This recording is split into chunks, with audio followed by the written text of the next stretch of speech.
ကဘာပေါ်မှာဘယ်ငါးကဇီးအကြီးဆုံးလဲဆိုတာတင်သိပြီလားဗျာအဲ့ဒီငါးဟာဘလောက်တောင်ရှားပါတယ်လဲဆိုရင်ထိတ်တီးတထေးကြီးတွေတောင်အလွယ်တကူမဝင်နိုင်ကြပါဘူးနံပါတ်9နေရာမှာတော့ဖူဂူလို့လူသိများတဲ့ဂျပန်ပူပေါင်းငါးရှိနေပါတယ်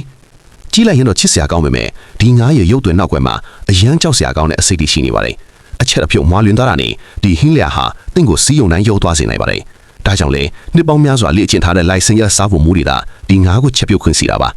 ဒါကြောင့်လေဒီငါးတပေါင်းကိုအမေရိကန်ဒေါ်လာ360ခန့်မြန်မာငွေ12သိန်းဝန်းကျင်ကျတင်တာဖြစ်ပါတယ်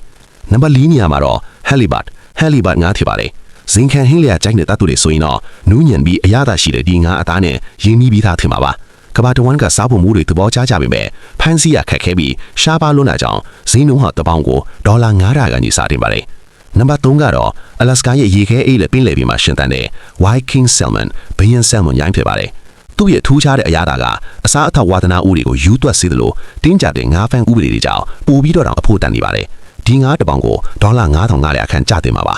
ဒုတိယနေရာ Silver ကတော့ Bluefin Tuna ဖြစ်ပါတယ်တကယ်ဂျပန်ဆူရှီကိုမြည်စမ်းဖူးသူဆိုရင်ဒီငါးအကြောင်းသိမှာပါသူ့ရဲ့အသားဟာအံ့ဩလောက်အောင်နူးညံ့ပေမဲ့အလွန်အကျွံဖမ်းဆီးမှုတွေကြောင့်အခုဆိုရင်အကောင်ရဲ့အနှဲငယ်ပဲကျန်ပါတော့ပါတယ်ဈေးနှုန်းကတော့ငါးရဲ့အရွယ်စားပုံမူတည်ပါတယ်အကောင်ကြီးလီတပေါင်းချင်းစီရဲ့တန်ဖိုးကပိုမြင့်လေပါပဲ2026ဇန်နဝါရီလတိုကျိုလေးအပွဲမှာဆိုရင်တကောင်တဲကိုတပေါင်းရှိဒေါ်လာ3000နှုန်းနဲ့ရောင်းချခဲ့ရပါတယ်